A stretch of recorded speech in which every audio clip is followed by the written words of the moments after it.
Hello बच्चों, तो हमारी स्पार्क बायोटॉपिक टेस्ट सीरीज़ के रिवीजन और उनके बायोटॉपिक टेस्ट सीरीज़ चालू हो चुकी है। उसके क्वेश्चंस आप लोग के पास आ चुके हैं और पेपर आपने पहला पेपर दिया, तो कुछ बहुत ही अच्छे क्वेश्चन, मैं तो कोशिश करूंगा कि सारे क्वेश्चन डिस्कस करूं और बहुत ही अच्छे क्वेश्चन जो होंगे वो उनमें थोड़ा टाइम लगेगा। बाकी जो वन लाइनर है मैं उनको देख करके आगे बढ़ाता हूँ। तो इस तरीके से हम लोग देखते हैं 90 क्वेश्चन को। पहला, fundamental basic feature of the phylum Chordata. इसके बारे में आपको मालूम है, फाइलम कॉर्डेटा के 3 बेसिक फीचर होते हैं। पहला फीचर है बेटा नोटोकॉर्ड, ठीक है। दूसरा फीचर है गिल स्लिट्स, जिन्हें हम लोग फेरेंजियल गिल स्लिट्स बोलते हैं। तीसरा होता है dorsal tubular hollow nervous system. इसमें से यहाँ पर 2 दिए गए हैं, presence of notochord and dorsal hollow system. तो इसका आंसर 4th होगा, बोथ 1 and 2। और इतना करके आप आगे बढ़ सकते हैं। इसके बाद क्वेश्चन नंबर 2 आता है और ये क्वेश्चन की के लिए है।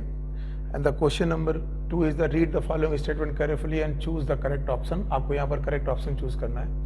पहला पॉइंट है taxonomic key are tool that help in the classification of organism only. Classification नहीं, साथ में एनालिसिस ऑफ ऑर्गेनिज्म के लिए भी जरूरी है, तो एक एनालिटिकल टूल भी है। तो पहला ऑप्शन ओनली शब्द लगने की वजह से गलत हो गया। दूसरा option animal species are more than plant species, ये बिल्कुल सही है। आपने 1.7 to 1.8 मिलियन स्पीसीज में से लगभग 70% स्पीसीज जो हैं वो एनिमल की स्पीसीज है, तो ये पॉइंट सही है। All living organism link to one another by sharing common genetic material but to varying degree. तीसरा ऑप्शन भी बिल्कुल सही है, क्योंकि इस दुनिया में कोई भी ऑर्गेनिज्म हो, प्लांट हो या एनिमल हो, सबके पास DNA almost similar 4 nitrogen base का बना हुआ है। It is known as ATGC। और उनकी सिमिलरिटीज हम लोग वेरिंग डिग्री पर देखते हैं। कुछ लोगों के साथ हमारी सिमिलरिटीज ज्यादा है, कुछ लोगों के साथ कम है। तो इस हिसाब से हमारे पास ऑप्शन B and C सही है और इस हिसाब से सेकंड ऑप्शन हमारे पास यहाँ पर करेक्ट जाता है। इसके बाद हम लोग आगे बढ़ जाते हैं। अगला क्वेश्चन आता है जिसमें हम लोग को ये देखना है विच इज करेक्ट स्टेटमेंट। इसमें कुछ नहीं, हमें एक हायरार्की देखनी है। सबसे छोटी होती है स्पीसीज, स्पीसीज के बाद जीनस, जीनस के बाद आती है फैमिली, फैमिली के बाद आता है ऑर्डर, ऑर्डर के बाद आता है क्लास, क्लास के बाद आता है फाइलम, फाइलम के बाद आता है किंगडम और किंगडम के बाद आते हैं डोमेन। तो इस तरीके से देखा जाए तो सबसे बड़ा डोमेन और सबसे छोटी स्पीसीज है। अब इन्होंने क्वेश्चन पूछा genus is a group of related species, सही है, जीनस रिलेटेड स्पीसीज का ग्रुप है। Family is a group of related genera, family is the group of related genera, ये भी सही है। Class is a group of related orders, तो order को रिलेट करोगे तो क्लास बन जाएगा।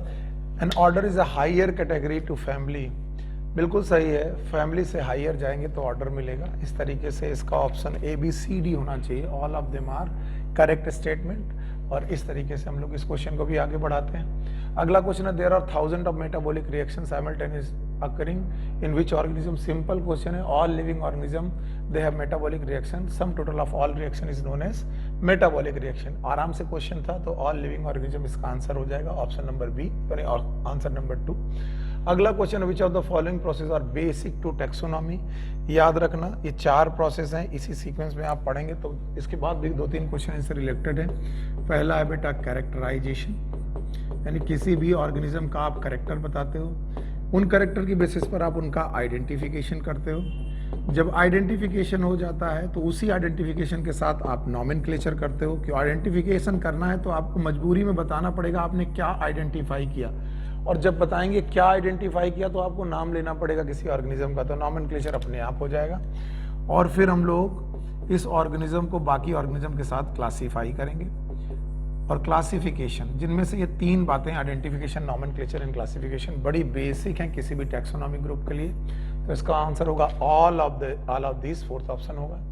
आगे बढ़ेंगे आपको यहाँ पर मैच कराना है। मैच कराते वक्त आप लोग ध्यान से देखिए, मैन प्राइमेटा को बिलोंग करता है, क्योंकि जितने भी मैमल में मेंस्ट्रुअल साइकिल पाई जाती है वो प्राइमेटा को बिलोंग करते हैं, चाहे वो मंकी हो, चाहे एप हो, चाहे ह्यूमन हो। वीट का बेटा जो ऑर्डर है वो पोएल्स है, पोएसी फैमिली से पोएल्स है। मैंगो का यहाँ पर सैपेंडेल्स ऑर्डर है और हाउस फ्लाई का ऑर्डर डिप्टेरा है। तो इस हिसाब से आप देखेंगे जो आपका छठा क्वेश्चन है उसमें 3rd option is better option. आप इसको देखेंगे और आगे बढ़ जाएंगे। ठीक है, इसके बाद क्वेश्चन आएगा taxonomic studies of various species of plant animal other organism are useful in. देखिए इन्होंने क्वेश्चन सिंपल पूछा है, एनसीईआरटी की लाइन से उठाया गया है, और एनसीईआरटी की लाइन से कहां से उठाया गया वो जरूर आप देख लें। एक छोटा सा टॉपिक है टैक्सोनॉमिक एड्स, और टैक्सोनॉमिक एड्स में से हम लोग को पता लगानी है कि कैसे हम लोग सैंपल की स्टडी करते हैं और सैंपल कहाँ से लाते हैं और उन सैंपल से हम लोग क्या क्या फायदा उठा सकते हैं। किसी भी प्लांट की स्टडी यार किसी भी चीज में फायदेमंद है, एग्रीकल्चर के लिए फायदेमंद है, इंडस्ट्री के लिए फायदेमंद है, हमें बायो रिसोर्सेज के बारे में जानने के लिए फायदेमंद है। तो इसका आंसर ऑल ऑफ दीज होगा। The fourth option is all of these. आप इसे बता करके आगे बढ़ेंगे। आएगा in plant growth by cell division occurs throughout the life, इनका सही ऑप्शन है। क्यों प्लांट जिंदगी भर सेल डिवीजन क्यों करते रहते हैं? क्योंकि आपको मालूम है प्लांट्स में मेरिस्टम पाए जाते हैं, और मेरिस्टम जब तक रहेंगे तब तक इनकी ग्रोथ सेल डिवीजन से होती जाएगी। आपको मालूम है 3 प्रकार के मेरिस्टम तो आप पहले से जानते हैं। एक है एपिकल मेरिस्टम, दूसरे हैं इंटरकैलरी मेरिस्टम, और तीसरे तरीके के मेरिस्टम होते हैं जिन्हें हम लोग लैटरल मेरिस्टम बोलते हैं। याद रखना ये दोनों आपको प्राइमरी ग्रोथ देंगे, प्राइमरी ग्रोथ यानी ग्रोथ इन लेंथ, ये लंबाई बढ़ाएंगे, और लेटरल मेरिस्टम आपको सेकेंडरी ग्रोथ देगा और इसकी वजह से पौधे की चौड़ाई बढ़ती जाएगी। तो याद रखना प्राइमरी और सेकेंडरी ग्रोथ पौधों में पाई जाती हैं और थ्रू आउट लाइफ चलती रहती हैं। याद रखना सेकेंडरी ग्रोथ सारे पौधों में नहीं पाई जाती, जिम्नोस्पर्म और डाइकॉट में पाई जाती है। प्राइमरी ग्रोथ तो ऑलमोस्ट सारे पौधों में पाई जाती है। तो लंबाई बढ़ना और चौड़ाई बढ़ना मेरिस्टम की वजह से होता है, इसीलिए थ्रू आउट लाइफ है। अगला क्वेश्चन है isolated metabolic reaction in vitro not living thing but surely the living reaction, this statement proves that. ये क्वेश्चन नंबर 9 है आपके पास, मेरे पास 9th क्वेश्चन आ रहा। ओके, ध्यान से देखेंगे ये क्वेश्चन डायरेक्ट एनसीईआरटी से, और इस हिसाब से आपको एनसीईआरटी की लाइनें जरूर पढ़नी चाहिए, ये मैं बताने की कोशिश कर रहा हूँ। एनसीईआरटी की लाइन में लिखा है isolated metabolic reaction in vitro. In vitro मतलब लैब में होने वाली किसी भी मेटाबॉलिक रिएक्शन, जो मेटाबॉलिक रिएक्शन है is not the living thing, ये कोई लिविंग चीज नहीं है। ऐसे टेस्ट ट्यूब में अगर कोई रिएक्शन चले तो टेस्ट ट्यूब लिविंग नहीं हो जाता, but surely a living reaction. लेकिन फिर भी उस रिएक्शन को हम लिविंग बोलेंगे। क्यों लिविंग बोलेंगे? कि वो रिएक्शन एंजाइम की प्रेजेंस में हो रही होगी। अब एंजाइम की प्रेजेंस में हो रही होगी तो उसे लिविंग रिएक्शन बोलना पड़ेगा, लेकिन इसकी वजह से टेस्ट ट्यूब कोई लिविंग नहीं हो जाता, इसलिए वो लिविंग थिंग नहीं है। तो बोलते हैं दिस स्टेटमेंट्स प्रूव दैट। इससे क्या पता चलता है? इससे पता चलता है कोई एक रिएक्शन किसी को लिविंग नहीं बना सकती, और इससे यह भी पता चलता है कि कोई एक लिविंग रिएक्शन की वजह से लिविंग नहीं है, या लिविंग रिएक्शन को हम लोग बाहर नहीं कर सकते, बिल्कुल कर सकते हैं, टेस्ट ट्यूब में की जा सकती है, ये पता चलता है। तो आइए इसके एक ऑप्शन में देखते हैं, cellular organisation of body is defining feature of life form. बिल्कुल सही है, टेस्ट ट्यूब में होने वाले रिएक्शन से बंदा लिविंग नहीं होता, बल्कि सेल में होने वाले रिएक्शन से बंदा लिविंग होता है, इसलिए सेलुलर ऑर्गेनाइजेशन एक डिफाइनिंग फीचर होगा। Metabolic reaction can not be demonstrated outside the body in cell free system, एक गलत है, क्योंकि हम लोग मेटाबॉलिक रिएक्शन को टेस्ट ट्यूब के बाहर कर सकते हैं। तीसरा, metabolism is not the defining feature of the organism, you know that. इन्होंने बोला मेटाबॉलिज्म डिफाइनिंग फीचर नहीं है, ये भी बात गलत है। इसका मतलब ये दोनों स्टेटमेंट गलत हैं और पहला स्टेटमेंट सही है। इस हिसाब से हमें इसमें से पहला आंसर लगाना चाहिए, दैट इज फर्स्ट वन। आगे बढ़ेंगे आप लोग, जैसे ही आगे बढ़ेंगे आपको नेक्स्ट क्वेश्चन मिलेगा, fill in the blanks of the living. ये तो बहुत आसान क्वेश्चन है, बार बार पूछा गया। लीनियस की किताब का नाम क्या था? It is known as Systema Naturae. तो सिस्टमा नेचुरी नाम की किताब थी। ये सिंगल वन, इस तरीके के क्वेश्चन आपको याद रखने चाहिए, ताकि आपका क्योंकि इस तरीके के क्वेश्चन आपको डायरेक्ट आंसर देते हैं, इनमें कोई कॉन्सेप्ट लगाने की जरूरत नहीं है। तो सिस्टमा नेचुरी नाम की किताब लीनियस ने लिखी थी, और इसी के बेसिस पर उन्होंने सिस्टमैटिक्स नाम का क्लासिफिकेशन के बारे में बताया था। अगला क्वेश्चन है, plant families like convolvulaceae, solanaceae included in which order. तो याद रखना पड़ेगा, ये भी एनसीईआरटी की डायरेक्ट लाइन से है। अगर आप एनसीईआरटी पढ़ रहे हैं तो आपको पढ़ाया जाएगा कि कॉन्वोलुनेसी एक अलग फैमिली है, सोलेनेसी एक अलग फैमिली है, लेकिन ये दोनों अलग अलग फैमिली होने के बावजूद भी एक ही ऑर्डर में रखे गए हैं, और ये ऑर्डर है पॉलीमोनियल्स। तो आपको 11वें क्वेश्चन में से थर्ड ऑप्शन क्रिएट करना पड़ेगा, क्योंकि सैपिनडेल्स नाम का जो ऑर्डर है ये तो मैंगो के लिए, पोएल के लिए, व्हीट के लिए, और ये सॉलीमोनियल्स इस तरीके का कोई ऑर्डर अभी डिस्क्राइब करने की जरूरत नहीं है। आपको मालूम है पॉलीमोनियल्स यही वो ऑर्डर है जिसमें सोलेनेसी और कन्वोलुनेसी डिस्क्राइब की गई है। अगला क्वेश्चन जब आप देखेंगे तो आएगा क्वेश्चन नंबर 12 और इसमें पूछा गया living phenomena is emergent property. सीधे फिर मैं उन क्वेश्चन पे जरूर रुकूंगा जो एनसीईआरटी में कॉन्सेप्ट बनाने के लिए किए गए। ये पूरी की पूरी लाइन फिर से एनसीईआरटी से उठाई गई है, एनसीईआरटी की लाइन से उठाई गई है। मैं फिर से बता रहा हूं, आप लोग एनसीईआरटी की इस लाइन को वापस वहां पर जाकर के पढ़ेंगे। और क्या पढ़ेंगे?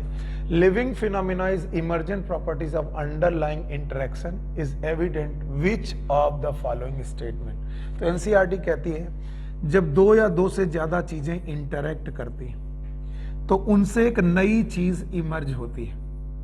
तो याद रहते हैं कि जब भी कभी इंटरेक्शंस होंगे तो नई प्रॉपर्टीज इमर्ज होंगी। इमर्ज होकर के मतलब नई प्रॉपर्टी बन जाएंगी। जैसे अगर सेल आपस में इंटरेक्ट करें तो इन सेल के इंटरेक्ट करने से टिश्यू बनेगा। अब होगा क्या कि जो जो कैरेक्टर सेल्स के पास होंगे वो तो टिश्यू में पाए जाएंगे, लेकिन इसका उल्टा ट्रू नहीं होगा कि जो टिश्यू में कैरेक्टर है वो सेल में पाए जाए। ऐसा ट्रू नहीं होगा। फॉर एग्जाम्पल कि मैंने बोला कि सेल्स में मेटाबॉलिज्म है तो टिश्यू में भी मेटाबॉलिज्म होगी। मैं बोलूं सेल कॉन्शियसनेस होगी तो बेटा टिश्यू में भी कॉन्शियसनेस होगी। लेकिन बोले एक टिश्यू का नाम है जाइलम और जाइलम नाम के टिश्यू में हम लोगों ने कहा कि सर वाटर कंडक्शन हो रहा है और मिनरल का कंडक्शन हो रहा है। तो इसका मतलब ये नहीं है कि अगर टिश्यू वाटर और मिनरल का कंडक्शन कर रहा तो सेल भी करेगी, ऐसा कोई जरूरी नहीं। तो आप लोग याद रखें कि जब भी लोअर ऑर्गेनाइजेशन आपस में इंटरेक्ट करेगा नया ऑर्गेनाइजेशन उससे इमर्ज होगा और इमर्जेंट प्रॉपर्टी कहलाएगा। तो बोलते हैं हर लिविंग फिनोमिना में लोअर चीजें इंटरेक्ट करती हैं तो हायर चीज बनती है। और शुरू कर सकते हैं आप मैक्रो मॉलिक्यूल से। सेल ऑर्गेनेल आपस में जुड़ेंगे तो सेल बनेगी, सेल आपस में जुड़ेंगी तो टिश्यू बनेंगे, टिश्यू आपस में जुड़ेंगी तो ऑर्गन बनेगा, ऑर्गन आपस में जुड़ेंगे तो ऑर्गन सिस्टम बनेंगे, ऑर्गन सिस्टम आपस में जुड़ेंगे तो ऑर्गेनिज्म बनेगा। अगर हम लोग ऑर्गेनिज्म हैं तो हम एक अलग इमर्ज हुए हैं ऑर्गन की वजह से।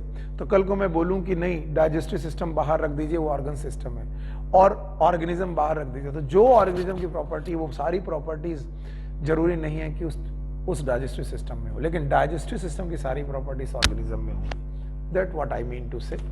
सो बोलते हैं all properties of tissue are not present in the constituent cell but all the properties of cell are present in tissue. सही ऑप्शन है। Interaction of cell organelle will give rise to the cell as emergent properties, ये भी सही है। तो question number 12 को हम लोग लगाएंगे बोथ 1 और 2 और ये सही ऑप्शन होगा। आगे बढ़ जाएंगे हम लोग। अगला क्वेश्चन हमारे पास आएगा the order primate comprise which of the organism, monkey, app and human. तो ये तीनों ही ऑप्शन है जो प्राइमेट में होते हैं, तो इसे आगे बढ़ाइए आप लोग। Classes comprising animal like fishes, amphibian, reptiles, bird along with the mammal constitute the next higher category. तो बोलते हैं क्लास से नेक्स्ट हायर कैटेगरी क्या है? मैंने अभी पढ़ाया था species, genus, family, order, class, phylum. तो क्लास के ऊपर आप जाएंगे तो मिलेगा आपको फाइलम। तो यहां पर जो आपका आंसर होगा it will be the phylum, will be correct option. So 14 option में जो होगा वो फाइलम आंसर होगा। इसको भी कर करके आप आगे बढ़ेंगे, आपको मिलेगा पिक द इनकरेक्ट स्टेटमेंट। आपको इसमें इनकरेक्ट स्टेटमेंट देखना पड़ेगा। Each species has some distinct morphological feature than other species. बिल्कुल सही है, ये आप बात एकदम सही है। हर स्पीसीज के अपने फीचर अलग होते हैं, इसमें कोई गलत बात नहीं है। हमें यहाँ पर इनकरेक्ट ढूंढना है। The group of organism in a particular species freely interbreed among themself. बिल्कुल सही है। स्पीसीज की डेफिनेशन में ही है कि दो लोग स्पीसीज सेम कहेंगे जब वो आपस में इंटरब्रीड कर रहे होंगे। मार्फोलॉजिकली सिमिलर इंडिविजुअल जब आपस में इंटरब्रीड करके ऑर्गेनिज्म पैदा करें और वो जो ऑर्गेनिज्म पैदा हो वो फर्टाइल हो, तो वो सारे के सारे ऑर्गेनिज्म जो मॉर्फोलॉजिकली सिमिलर थे आपस में स्पीसीज कहलाते हैं। तो इंटरब्रीड करना तो भैया जरूरी है, तभी स्पीसीज की डेफिनेशन आएगी। ईच स्पीसीज है मोर देन वन जीनस, ये गलत बात है। तो यही ऑप्शन होगा जो गलत होगा। तो इसका ऑप्शन 3 लगाइए क्योंकि इन्होंने इनकरेक्ट स्टेटमेंट पूछा है। आगे बढ़ जाइए यहाँ से। अगला क्वेश्चन आएगा morphologically similar but reproductive isolated species are called as. बहुत पुराना क्वेश्चन है कि मॉर्फोलॉजिकली सिमिलर लोग हों लेकिन रिप्रोडक्शन ना कर रहे हों। It is brother and sister relationship और ब्रदर सिस्टर रिलेशनशिप वाली स्पीसीज कहलाती हैं सिबलिंग स्पीसीज। तो 16 का आंसर होगा sibling species. There is the second, this one is the sibling species. आगे बढ़ जाइए। अगला क्वेश्चन है the correct sequence of taxonomic studies. अभी मैंने पढ़ाया था, आपको भूल गए होंगे अगर आप, तो तो मैंने बोला था 4 बातें। पहले तो आपको करना है कैरेक्टराइजेशन, कैरेक्टराइजेशन के बाद आपको करना है आइडेंटिफिकेशन, आइडेंटिफिकेशन के बाद आपको करना है नॉमेनक्लेचर, और नॉमेनक्लेचर के बाद क्लासिफिकेशन।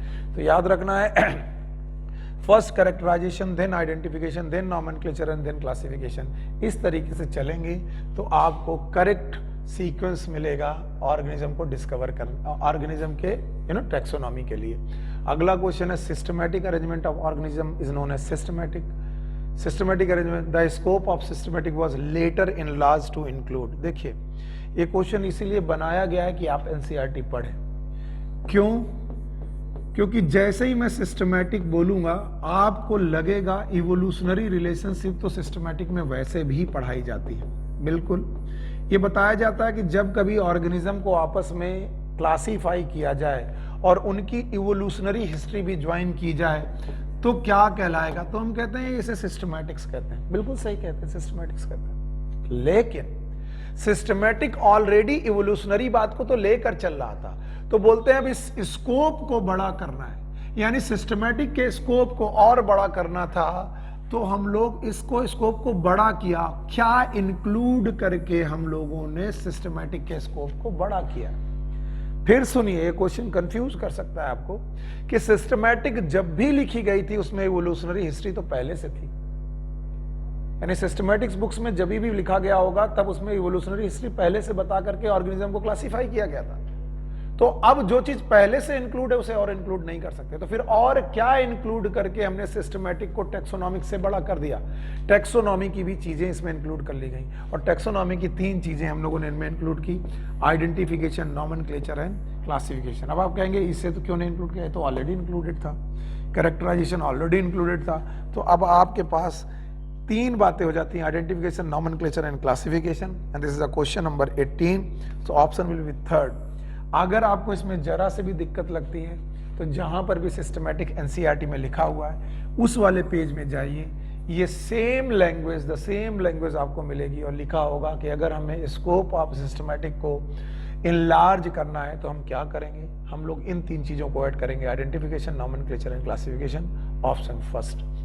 अगला क्वेश्चन देखेंगे आप, for higher plant flower are chiefly used as a basis of classification. बहुत नॉर्मल क्वेश्चन है, क्योंकि फ्लावर एक रिप्रोडक्टिव पार्ट है, और रिप्रोडक्टिव पार्ट ज्यादा कंजर्वेटिव होते हैं देन वेजिटेटिव पार्ट। किन में चेंजेस होने के ज्यादा पॉसिबिलिटीज हैं बेटा, रिप्रोडक्टिव पार्ट में चेंजेस होने के कम पॉसिबिलिटी है with respect to vegetative part, इसलिए हम वेजिटेटिव को कम तवज्जो देते हैं अगर हम लोग रिप्रोडक्टिव के बीच में हैं। तो reproductive is better for the classification than vegetative part. अगला क्वेश्चन कर लीजिए। इसके बाद जो अगला क्वेश्चन आया, find the odd man out. आपने देखा बायोलॉजिकल नेम है मैंगीफेरा इंडिका लिन, तो लीनियस साहब हैं जिन्होंने मैंगीफेरा इंडिका को क्लासिफाई किया था। फैमिली इसकी एनाकार्डियेसी एकदम सही है, ऑर्डर इसका सेपिंडेल है, बिल्कुल सही है। क्लास इसका एंजियोस्पर्मी लिखा है, माफ करिएगा, एंजियोस्पर्मी क्लास नहीं है, एंजियोस्पर्मी डिवीजन को बोलते हैं, इट्स अ डिवीजन। तो आप पूछेंगे कि सर इसका क्लास क्या है, तो क्लास इनका होता है डाइकॉट। तो ये वाला ऑप्शन गलत है, यानी ये वाला ऑड है, ये सही नहीं लिखा हुआ है, इसलिए ऑड मैन के हिसाब से चौथा ऑप्शन हम लोग चूज करेंगे और आगे बढ़ जाएंगे। जब हम आगे बढ़ेंगे तो हमें फिर से एक नया क्वेश्चन मिलेगा, और देखिए क्वेश्चन बड़ा बढ़िया ढंग से लिखा गया है। हर साल लगभग बायोलॉजिकल नॉमेनक्लेचर से एक क्वेश्चन पूछा ही जाता है, तो उसी को ध्यान में रख करके ये क्वेश्चन बनाया गया है ताकि बायोलॉजिकल नॉमेनक्लेचर आप समझ सकें। बोलते हैं read the following statement and give the answer. Biological names are generally in Latin, English and written in italics. ये बात सही है, ये लैटिन इंग्लिश से बनाए गए होते हैं और इन्हें इटैलिक्स में लिखा जाता है, ये बात एकदम सही है। दूसरा, the first word in biological name represent the species while second word represent the genus। ये गलत है। फर्स्ट नेम जो होगा, जो पहला नेम होता है वो जीनस होता है, यानी पहले जीनस होता है फिर स्पीसीज होता है। तो भाई दूसरा स्टेटमेंट गलत निकला। तीसरा, both word in biological name is separately underline when hand written, ये भी सही है। Both word in biological name start with capital, नहीं, जीनस जो होता है वो कैपिटल से होता है और स्पीसीज जो होता है वो स्मॉल लेटर से शुरू होता है। तो आपका ये ऑप्शन भी गलत है और ये ऑप्शन भी गलत है। तो मेरे हिसाब से ए और सी सही है और बी और डी गलत है। अब आप देखेंगे ए और सी करेक्ट और बी और डी इनकरेक्ट, ये ऑप्शन केवल सेकंड है और इस हिसाब से हम इसे सेकंड करके निकल जाते हैं, आगे बढ़ जाते हैं। 21वें क्वेश्चन के बाद हमारे पास 22वां क्वेश्चन आता है, group of individual organism with fundamental similarities is called as. ये क्वेश्चन केवल ये बताने की कोशिश कर रहा है कि जैसे जैसे आप नीचे से ऊपर की तरफ बढ़ेंगे, from species to kingdom, species से किंगडम की तरफ बढ़ेंगे, तो आप ये याद रखें कि स्पीसीज में जो लोग इंक्लूडेड हैं उनमें सिमिलरिटीज ज्यादा हैं और जैसे जैसे ऊपर जाते जाओगे सिमिलरिटीज कम होती जाएंगी, डिससिमिलरिटीज बढ़ती जाएंगी। क्योंकि कल को अगर मैं बोलूं किंगडम एनिमल, तो किंगडम एनिमल में तो बेटा पोरीफेरा भी है और किंगडम एनिमल में ह्यूमन भी है। अब आप बोलो दोनों का किंगडम सेम है लेकिन दोनों में सिमिलरिटीज ज्यादा कि डिससिमिलरिटीज ज्यादा होंगी, सिमिलरिटीज कम होगी। तो वो बोल रहे हैं फंडामेंटल सिमिलरिटीज के साथ जो सबसे बढ़िया डिफाइन है इट इज स्पीसीज, तो ऑप्शन विल बी सेकंड। आगे बढ़ जाइए, अगला क्वेश्चन है consider the following statement, select correct set. याद रखना इसमें करेक्ट सेट आपको डिफाइन करना है कि इसमें से सेट कौन सा करेक्ट है। क्वेश्चन नंबर 23 को ध्यान से देखिए और आप ध्यान से देखेंगे तो क्या क्या गलत आपको लगेगा। Mango, dicot and plant represent the taxa at same level. Mango मतलब जीनस, डाइकॉट मतलब class, class is a dicot. यानी अगर कोई बोले डाइकॉट का मतलब क्या है तो ये क्लास होता है, ये जीनस होता है। और प्लांटी इज अ किंगडम, तो एक बंदा जीनस है, एक बंदा क्लास है और एक बंदा क्या है बेटा, किंगडम। तो दोनों सब के सब सेम टैक्सा नहीं है, गलत है। They never represent the same taxa, ये गलत ऑप्शन है। Wheat family and mango family belong to different order but the same division. Division का मतलब होता है फाइलम। यस, ये दोनों के दोनों एंजियोस्पर्म से बिलोंग करते हैं, ये ऑप्शन सही है। डिवीजन का मतलब फाइलम, ये दोनों के दोनों लगभग क्या एक्चुअली दोनों एंजियोस्पर्म से। Potato and sweet potato included in order Polemoniales, ये भी ठीक है। Species are genetically open system. Genetically open system ऐसा कोई कहने की जरूरत नहीं है। सो आपके पास जेनेटिकली ओपन का कोई मतलब नहीं है। Dicot, monocot and mammal, dicot होना ये क्लास है, जैसे मैं यहाँ बोला था ये क्लास है, मोनोकॉट भी एक क्लास है और मैमल भी एक क्लास है। ये माना कि ये तीनों क्लासेस अलग अलग लोगों के लिए डिफाइन की गई हैं, लेकिन ये तीनों टैक्सा हैं और तीनों टैक्सा का नाम क्लास ही है, तो ये सेम लेवल के टैक्सा हैं, तो ये भी सही है। तो ऑप्शन आपका हो गया बी, सी एंड ई। तो अब आप देखेंगे बी, सी, ई कौन सा है, फर्स्ट ऑप्शन है। इसको भी करके आप आगे बढ़ेंगे, नया क्वेश्चन आपके सामने आएगा 24। The earliest classification were based on, दुनिया के जो सबसे पहले क्लासिफिकेशन थे उनको साइंस से कोई मतलब नहीं था। हमें तो ये पता करना था कि कौन चीज हमारे खाने लायक है, कौन हमारे खाने लायक नहीं। ह्यूमन ने क्या सोचा होगा, कौन चीज हमारे लिए यूजफुल है, कौन चीज हार्मफुल है। तो ज्यादातर जो पुराने क्लासिफिकेशन है, useful, harmful, edible, not edible, potable, not potable, इस तरीके की चीजों के हिसाब से क्लासिफाई किए गए थे। तो these are classify on the basis of use of organism, economic importance and morphologically of organism, all of this. इसका आंसर ऑल ऑफ दिस होगा। इतना करने के बाद आप आगे बढ़ जाएंगे, देखेंगे अगला क्वेश्चन आएगा the key statement is incorrect. बहुत सिंपल सी बात है, की एक एनालिटिकल स्टडीज है। की बनाते वक्त हम लोग क्या करते हैं, क्वेश्चन का ग्रुप लेते हैं और उसमें कपलेट लेते हैं, और जो कपलेट लेते हैं उसमें दो स्टेटमेंट लेते हैं, टू स्टेटमेंट्स, और दो स्टेटमेंट की बेसिस पर हम लोग नई लीड पैदा करते हैं। उसमें हर एक सेंटेंस हमें लीड देता है कि क्या सही है और क्या गलत है। जैसे बहुत सारे एनिमल के समूह में हम मैमल ढूंढे, क्या ढूंढे, मैमल, तो हम कपलेट क्या बनाएंगे, बहुत सारे यहाँ पर एनिमल है और हम यहाँ पर ढूंढ रहे हैं कि इस एनिमल में मैमल है कि नहीं, तो हम कपलेट बनाएंगे कि मैमरी ग्लैंड, सीधे कपलेट सुनिएगा, मैमरी ग्लैंड प्रेजेंट और अब्सेंट। तो बताओ प्रेजेंट और अब्सेंट का ग्रुप ऑफ क्वेश्चन ये क्या कहलाया, कपलेट। अगर प्रेजेंट है तो हमको लीड मिलेगी कि हाँ भाई ये मैमल है, और अब्सेंट है तो हम बोलेंगे भाई ये मैमल नहीं हो सकता। तो इस तरीके से ग्रुप ऑफ क्वेश्चन जिसमें दो स्टेटमेंट हो वो कपलेट कहलाता है, और उस कपलेट में से एक को हम लोग लीड बोलते हैं, वो फिर से नए कपलेट को जन्म देता है। तो ये एनालिटिकल स्टडीज है। तो बोलते हैं separate taxonomic key are required for each taxonomic categories, एकदम सही बात है, 25वां ऑप्शन एकदम सही बात है। फिर बोलते हैं key are required for family genus species for identification, ये भी सही है। की आर जनरली एनालिटिकल नेचर, ये भी सही है।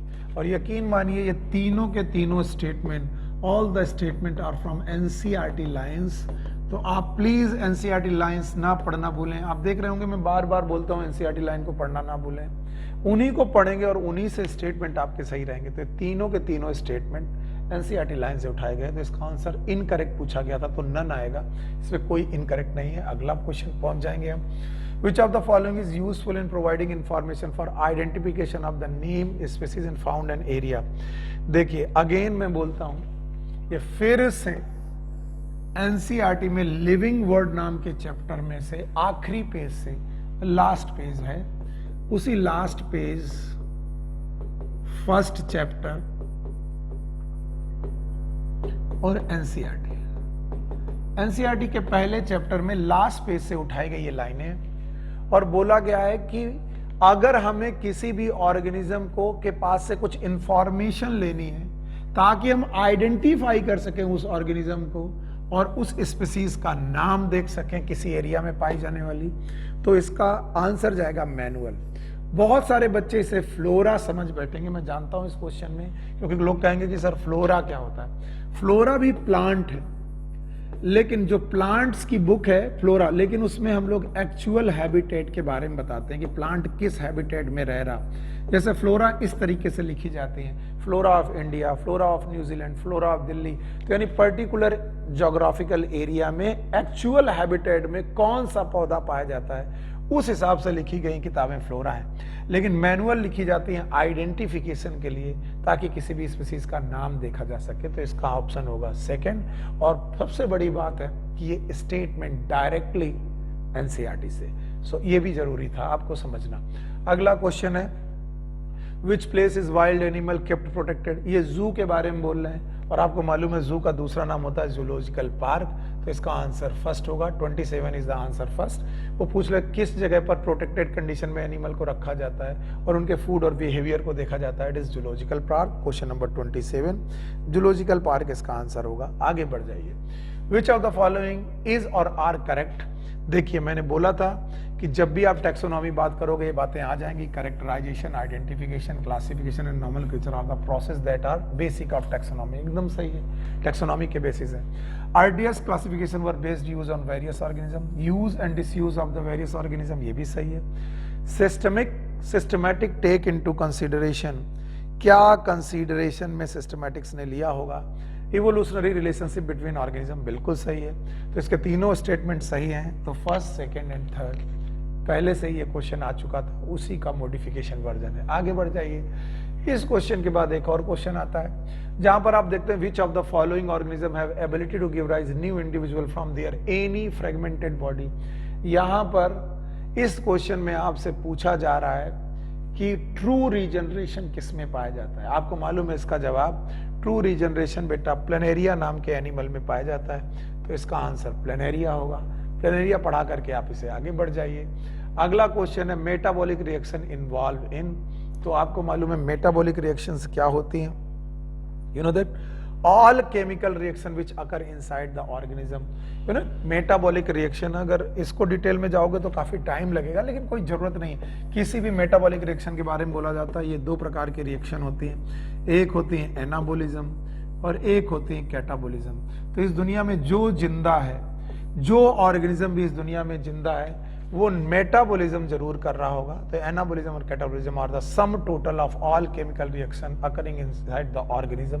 सो option number 4 will be the correct option.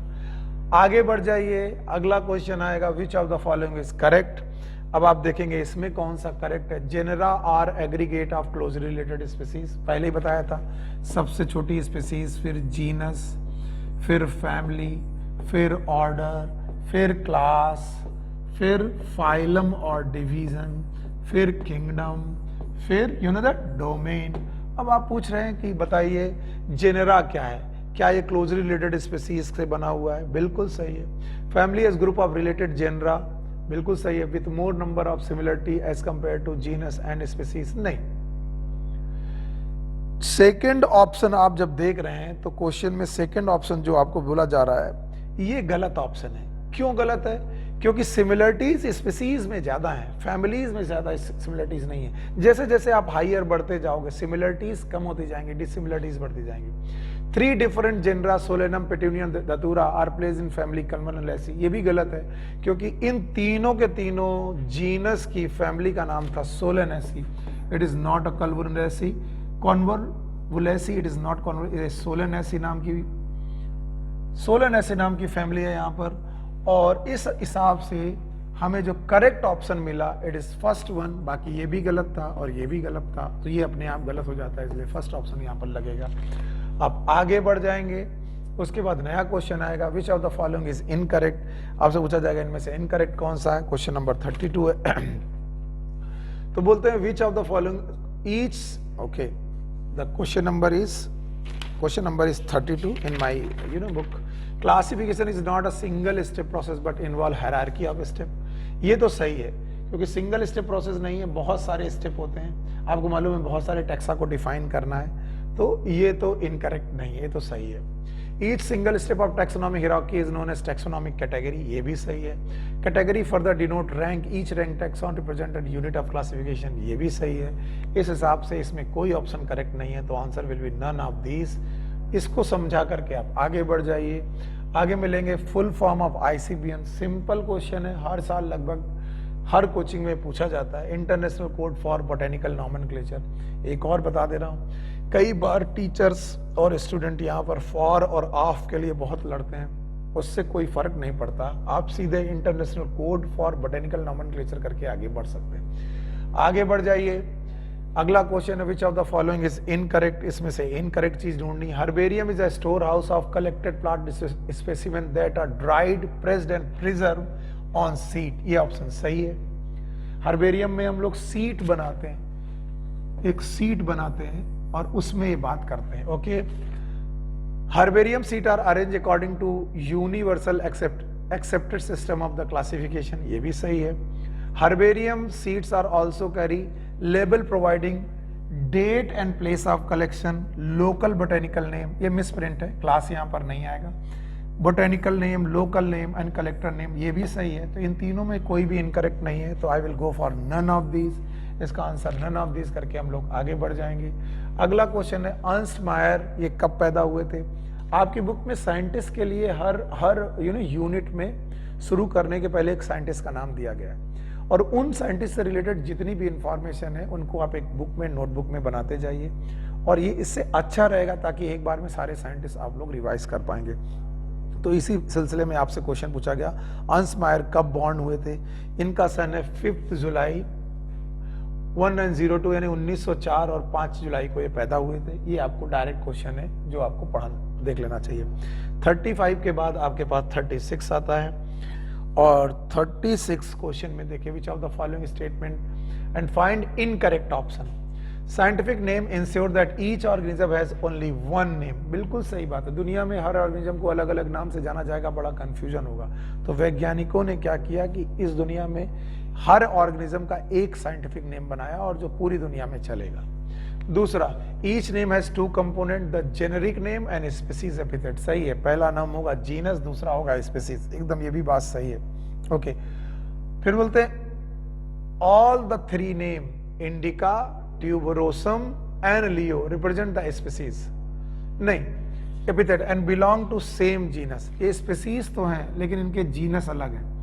It is Mangifera indica, इसका जीनस मैंगीफेरा है। सोलेनम टिबरोसम, इसका सोलेनम है। इसका पैंथेरा लियो, इसका जीनस पैंथेरा है। इस तरीके से तीनों अलग अलग जीनस के हैं, तो ये ऑप्शन इनकरेक्ट है, यानी हमारा यही आंसर सही होगा। यानी हमसे पूछा गया था इनकरेक्ट ऑप्शन बताइए। Member of family Felidae and Canidae are carnivorous, एकदम सही है। चौथा ऑप्शन भी सही है, तो हमारे लिए गलत ऑप्शन हो गया थर्ड, और इसको करके हम आगे बढ़ जाएंगे। ओके, ग्रोथ एंड रिप्रोडक्शन, देखिए ये क्वेश्चन बहुत सिंपल है, इसको पढ़ाने के पहले मैं पहले से बता दूं वरना इसमें कंफ्यूजन होगा। बोलते कोई भी यूनिसेलुलर ऑर्गेनिज्म है और अगर वो ग्रो करना चाहता है, ग्रो कर कैसे करेगा, अपना नंबर ऑफ सेल बढ़ा करके। तो कोई भी यूनिसेलुलर ऑर्गेनिज्म जब भी ग्रो करेगा तो वो 1 सेल से 2 सेल बना बैठेगा, और जब 1 सेल से 2 बना बैठेगा तो अपने जैसे 2 लोग पैदा कर देगा। तो याद रखना यूनिसेलुलर ऑर्गेनिज्म के लिए यूनिसेलुलर ऑर्गेनिज्म के लिए ग्रोथ एंड रिप्रोडक्शन अलग अलग बात नहीं है, यानी ग्रोथ और रिप्रोडक्शन म्यूचुअली एक्सक्लूसिव नहीं है। एक्सक्लूसिव मतलब अलग अलग नहीं है, क्योंकि बेटा ग्रोथ और रिप्रोडक्शन उनके लिए एक ही बात है। तो पूछ रहे growth and reproduction are mutually exclusive event, ये भी एनसीईआरटी की लाइन से बना हुआ क्वेश्चन है। और पूछा जा रहा है कि ग्रोथ और रिप्रोडक्शन अलग अलग इवेंट किन लोगों के लिए होंगे, किन के लिए नहीं है वो तो हम जानते हैं, यूनिसेलुलर ऑर्गेनिज्म। तो हमें देखना है इसमें से मल्टीसेलुलर ऑर्गेनिज्म कौन है। तो भाई यूनिसेलुलर अलीगा इनके लिए एक्सक्लूसिव इवेंट नहीं है। बैक्टीरिया यूनिसेलुलर होते हैं, इनके लिए भी एक्सक्लूसिव नहीं है। अमीबा यूनिसेलुलर होता है, इनके लिए भी एक्सक्लूसिव नहीं है। हायर एनिमल एंड प्लांट इनके लिए एक्सक्लूसिव इवेंट है। तो 37 का जो आंसर आएगा बेटा वो आंसर आएगा it is only D this. इसके लिए सही ऑप्शन है कि इनके लिए म्यूचुअली एक्सक्लूसिव होता है, यानी एक्सक्लूसिव इवेंट होना, ग्रोथ अलग होना, रिप्रोडक्शन अलग होना, ये यूनिसेलुलर के बजाय मल्टीसेलुलर ऑर्गेनिज्म के लिए सही बात है। यूनिसेलुलर ऑर्गेनिज्म के लिए ग्रोथ और रिप्रोडक्शन एक ही बात है। चलिए अगला क्वेश्चन आया, which of the following taxonomic aid is used for identification of plant only. यहाँ पर कौन कौन सा ऐसा है जिसमें प्लांट बताया जाता है। बोटेनिकल गार्डन में प्लांट होते हैं, वेरी गुड। जूलॉजिकल पार्क में एनिमल होते हैं, हर्बेरियम में प्लांट होते हैं लेकिन डेड बेटा प्लांट पार्ट की शीट्स बनाई जाती हैं। टैक्सोनॉमिक की में तो बेटा प्लांट और एनिमल दोनों हो सकते हैं, लेकिन मेनली प्लांट के लिए ही बनाई जाएंगी। सॉरी की इट्स अ प्लांट। तो आप लोगों ने देखा कि आपके पास क्या आंसर जाएगा। 38 का आंसर इन्होंने दिया ACD। My goodness, zoological park छोड़ दीजिए क्योंकि ये एनिमल के लिए है। ACD आंसर है, ACD। दिस फोर्थ ऑप्शन इन्होंने दिया है और एकदम सही आंसर है, मेरे हिसाब से भी यही सही आंसर है। क्वेश्चन नंबर 38 के बाद 39 है और 39 के बाद 40 है। 39 क्वेश्चन में थोड़ी मिसप्रिंट है, इसलिए उसको हम लोग अलग से डिस्कस कर लेंगे। तो फिलहाल 39 के बाद हम लोग 40 क्वेश्चन को डिस्कस कर रहे हैं, इस पे ध्यान दीजिए। विच of the following is defining character of the living organism. आपको मालूम है ग्रोथ डिफाइनिंग फीचर नहीं है, रिप्रोडक्शन डिफाइनिंग फीचर नहीं है, क्योंकि हर बंदा जो ग्रो करे वो लिविंग हो सकता है, लेकिन बोलते हैं नॉन लिविंग चीजें भी ग्रो कर जाती हैं, उनमें बाहर से चीजें डिपॉजिट होती हैं। और हर बंदा जो रिप्रोडक्शन कर पाए वही लिविंग हो, ऐसा नहीं है। म्यूल आपके बारे में पूछा जाता है, म्यूल एक लिविंग ऑर्गेनिज्म है, लेकिन म्यूल लिविंग ऑर्गेनिज्म होने के बावजूद भी वो रिप्रोडक्शन नहीं कर पाता। तो ये दोनों बातें डिफाइनिंग नहीं हुई। फिर बोलते हैं मेक साउंड करना, पौधे साउंड नहीं क्रिएट करते, बैक्टीरिया वायरस ये सब साउंड क्रिएट नहीं करते, तो ये भी कोई डिफाइनिंग प्रॉपर्टी नहीं है। तो बचा केवल एक, रेस्पॉन्स टू एक्सटर्नल स्टिमुलाई, और इसका नाम है कॉन्शियसनेस। सही है, 40 ऑप्शन का बेटा ऑप्शन होगा रेस्पॉन्स टू एक्सटर्नल स्टिमुलाई। अगला क्वेश्चन है incorrect statement the Ernst Mayar. Ernst मायर के लिए क्या बोला गया है, इनकरेक्ट क्या हो सकता है। इनमें सारी बातें करेक्ट है, इसमें से कोई इनकरेक्ट नहीं है। वो इवोल्यूशनरी बायोलॉजिस्ट थे, सही है। डार्विन ऑफ द, इसमें डार्विन की स्पेलिंग आप सही कर दीजिएगा, W यहाँ पर कर लीजिएगा। डार्विन ऑफ 20th सेंचुरी, ये भी सही है। Awarded bye triple crown of biology, ये भी सही है। तो इनके ये तीनों बातें सही हैं, इसका मतलब इनके बारे में इनकरेक्ट कुछ भी नहीं है, तो ऑप्शन 4 जाएगा। आगे बढ़ जाएंगे आप लोग इंस्पायर को लेकर के, आगे क्वेश्चन बढ़ेंगे तो बोलेंगे सेंसिटिविटी क्या होती है। सीधा क्वेश्चन है कि भैया what is sensitivity, it is ability to detect the change in environment. Change in environment is known as stimulus. अगर आप स्टिमुलस को पहचान पा रहे हो तो आप सेंसिटिव हो। आपके सामने लाइट जली, आपने पहचान लिया, आप सेंसिटिव हो। तो इसका आंसर होगा थर्ड, 42 का आंसर थर्ड होगा। आगे बढ़ जाइए। अगला एक क्वेश्चन आता है और पूछा जाता है भाई कि इसमें which of the following organism is scientifically correct name correctly printed according to the international rule of nomenclature and correctly describe. वो बोल रहा है कि कौन इनमें से सही प्रिंट है और सही डिसाइड किया गया। पहली बात तो प्रिंट करते वक्त इटैलिक्स लिखा होना चाहिए, तिरछा।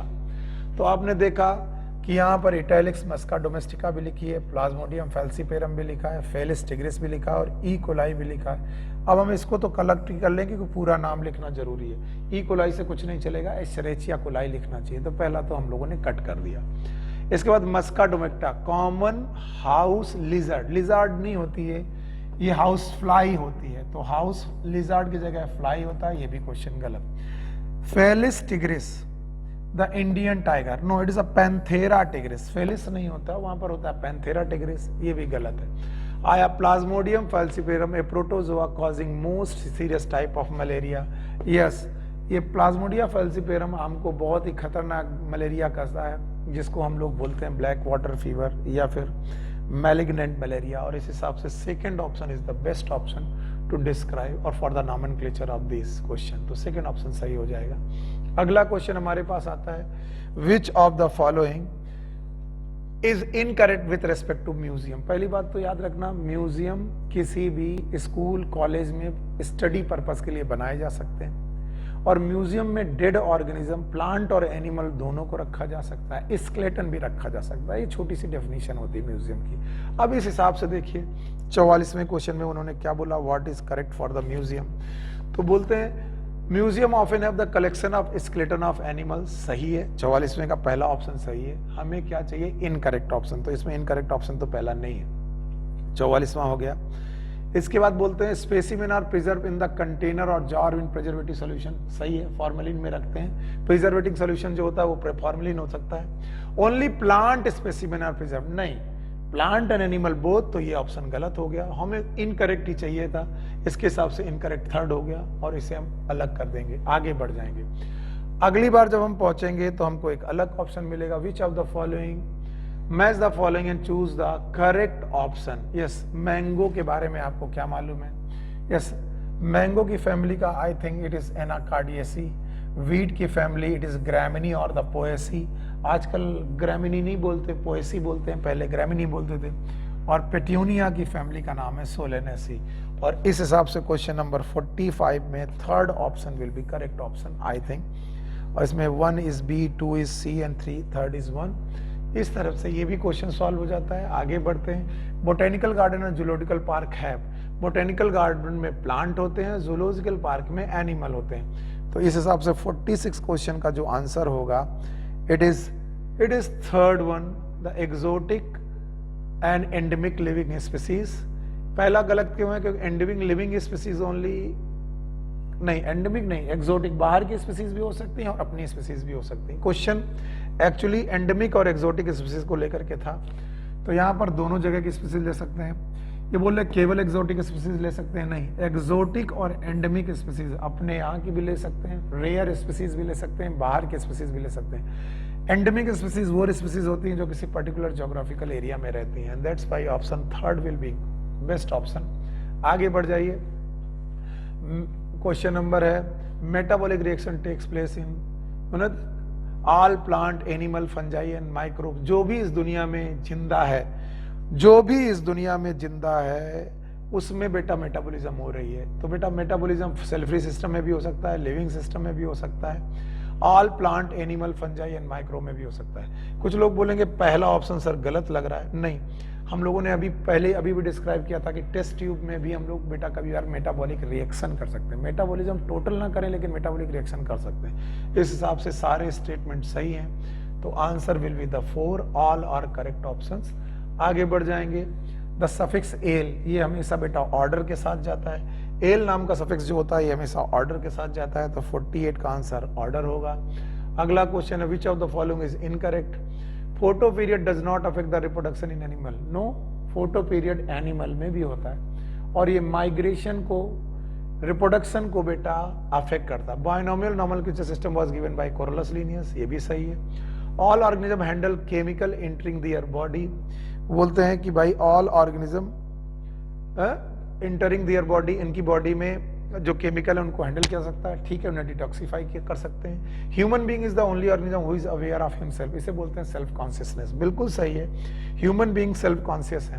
अब बोल रहे हैं इनकरेक्ट छाटिए, तो फेटो पीरियड डज नॉट अफेक्ट बोल रहे हैं, डज नॉट अफेक्ट नहीं आएगा, इट अफेक्ट माइग्रेशन को अफेक्ट कर सकता है, आपके रिप्रोडक्शन को अफेक्ट करता है, इसीलिए कुछ बेटा एनिमल सीजनल ब्रीडर होते हैं, वो रिप्रोडक्शन किसी सीजन में करते हैं। तो पहला ऑप्शन इनकरेक्ट हुआ इस हिसाब से, और आप आगे बढ़ जाएंगे। Human not belong to, genus Homo है उसका, फाइलम कॉर्डेट्स है, ये भी शायद मिसप्रिंट क्वेश्चन है, इसकी वजह से कोई दूसरा क्वेश्चन होगा, आप लोग उसको देख लीजिएगा, अब पूछ लीजिएगा अलग से। अगला क्वेश्चन है question number 51, classification of organism is required because, हमें क्लासिफिकेशन की जरूरत क्यों हो गई? क्योंकि बेटा आपको याद रखना पड़ेगा, क्लासिफिकेशन की वजह से ऑर्गेनिज्म की स्टडी सिस्टमेटिक हो गई, इजियर हो गई और सिंपलर हो गई। अगर हम लोग क्लासिफिकेशन ना कर पाते तो हम पता नहीं पकड़ पाते कि ऑर्गेनिज्म इस दुनिया में कितने प्रकार के हैं और कौन कौन सी स्पीसीज और कौन कौन से ऑर्डर हैं। तो इट इज फर्स्ट ऑप्शन जिसके हिसाब से ये क्वेश्चन सही माना जाएगा। अगला क्वेश्चन 52 है जिसमें बोला गया taxonomic category lower than the rank of order, order से छोटी सारी कैटेगरीज आप बता दीजिए। एक तरफ से चलिए, सबसे छोटी स्पीसीज, फिर जीनस, फिर फैमिली, फिर ऑर्डर, फिर क्लास, बार बार वही बातें लिख रहे हैं। तो आइए देखते हैं, variety, class and family order से छोटी हैं, सही हो सकता है। 52 क्वेश्चन का आंसर वैरायटी चूंकि हम लोगों के कोर्स में नहीं है तो इसलिए हम लोग हटा देते हैं। Division lower than the rank of order, अच्छा डिवीजन बेटा ये फाइलम को ही बोलते हैं, फाइलम और डिवीजन, तो डिवीजन ऑर्डर से हाइयर आ जाते हैं। फैमिली, जीनस एंड स्पीसीज, तो ऑर्डर से छोटी हो गई family, genus and species, family, genus and species. इसमें वैरायटी और क्लास, क्लास देखिए हाइयर चला गया इसलिए गड़बड़ हो जाएगा, क्लास, डिवीजन एंड स्पीसीज, तो वो भी गलत हो जाएगा। तो third option will be the correct option, that family, genus and species.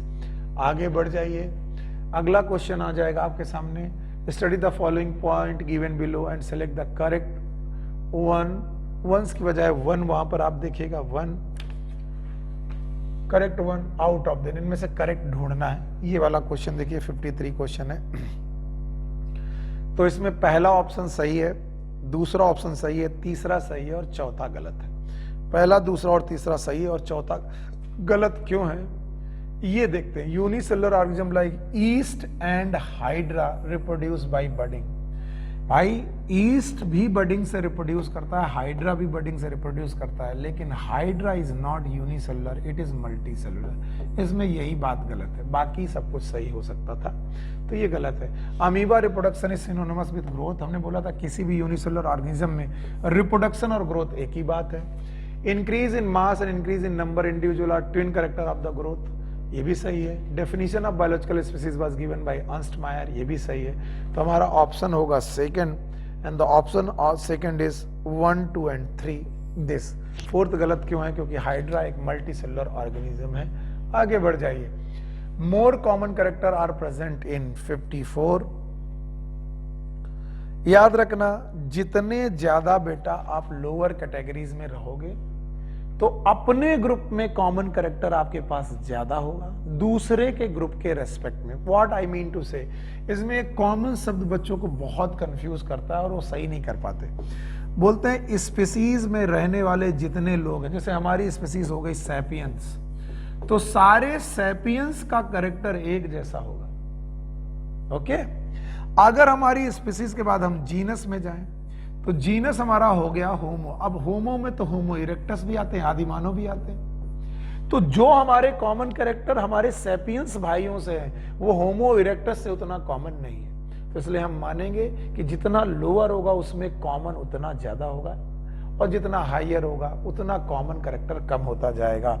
तो इसके हिसाब से lower the category of the taxonomic more common character will be, यानी 54 का ऑप्शन होगा फर्स्ट ऑप्शन। इसको करके आप लोग आगे बढ़ेंगे। Families are characterize on the basis of both vegetarian and reproductive feature of the plant. तो वेजिटेटिव और रिप्रोडक्टिव दोनों ही फीचर पर, तो उस फिल इन द ब्लैंक्स में रिप्रोडक्टिव शब्द भी आ जाएगा। आगे चल जाइए, which of the following is correct. अब इसको देखिए, इसमें क्या करेक्ट हो सकता है। Metabolic reaction does not occur in prokaryote, बिल्कुल होंगी, ये तो गलत है। Isolate metabolic reaction in vitro are living thing but not living reaction, उल्टा बोला गया। Isolated metabolic reaction living thing नहीं है, लिविंग रिएक्शन हो सकती है, तो ये भी गलत हो गया। Cellular organisation of the body is the defining feature of the life form, एकदम सही है, थर्ड ऑप्शन सही है। ये दोबारा आया हुआ क्वेश्चन है आप इसी पेपर में। अब आइए इसको मैच करते हैं। Mango, sorry it is man, Homo sapiens, wheat triticum aestivum, mango it is Mangifera indica, housefly is Musca domestica। और इस मैचिंग के हिसाब से जो आपका 57 है, 57 ना क्वेश्चन जो है उसका जो आंसर आएगा A is 4, yes A is 4 के बाद आपने देखा B is 3, C is 1 और D is 2, तो इसका ऑप्शन आएगा थर्ड। और ऐसा करके आप आगे बढ़ सकते हैं इस क्वेश्चन के जवाब के बाद। अगला क्वेश्चन आपके सामने आता है, select the correct answer from the following statement. Properties of tissues are present in constituent cell. बिल्कुल सही है, इमर्जेंट प्रॉपर्टी वाला क्वेश्चन था जो मैंने अभी थोड़ी देर पहले डिस्कस किया था, सॉरी, कि जो भी सेल की प्रॉपर्टीज हैं वो टिश्यू में पाई जाएंगी, पर ऐसा जरूरी नहीं कि जो टिश्यू की प्रॉपर्टी है वो सेल में भी पाई जाए। पहला option. Properties of tissue arise as the result of interaction among the constituent cell. Cell आपस में कॉन्स्टिट्यूएंट करेंगी तो बेटा टिश्यू बनेगा, ये भी सही बात है। Properties of cellular organelle are present in the molecular constituent of organelle. नहीं, मॉलिक्यूल्स छोटी प्रॉपर्टी है और सेल ऑर्गेनेल बड़ी प्रॉपर्टी है, तो सेल ऑर्गेनेल की अपनी एक अलग प्रॉपर्टी होगी अदर देन मॉलिक्यूलर कॉन्स्टिट्यूएंट। तो ये ऑप्शन गलत हो जाएगा 58 में से 58। ओके, तो आपके पास पूछा जा रहा है विच ऑफ द करेक्ट। तो पहला, properties of tissue are present in constituent cell. Tissue की प्रॉपर्टी सेल में प्रेजेंट हो ऐसा नहीं है, ये गलत हो गया। इसके बाद properties tissue arise as the result of, दूसरा सही हो गया।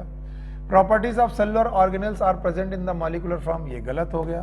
Properties of cellular organelle arise as a result of interaction among the molecular component of comprising the organelle, ये याद रखना, ऐसे याद रखना है। सबसे छोटे बायोमॉलिक्यूल, बायोमॉलिक्यूल से बड़े ऑर्गेनेल, ऑर्गेनेल से बड़े सेल, सेल्स बनकर के बनेंगी टिश्यू, टिश्यू बनाएंगे ऑर्गन, ऑर्गन से ऑर्गन सिस्टम एंड ऑर्गेनिज्म। तो हर हायर की पास लोअर की बेटा प्रॉपर्टी होंगी, पर हर लोअर के पास हायर की प्रॉपर्टी नहीं होगी। यानी मॉलिक्यूल की सारी प्रॉपर्टी सेल ऑर्गेनेल में होंगी, लेकिन सेल ऑर्गेनेल की सारी प्रॉपर्टीज मॉलिक्यूल में नहीं होंगी। इस हिसाब से आपके पास आंसर केवल बचता है सेकंड, और 58 में से आप सेकंड ऑप्शन लगा करके आगे बढ़ जाते हैं। चलिए आगे बढ़ जाइए।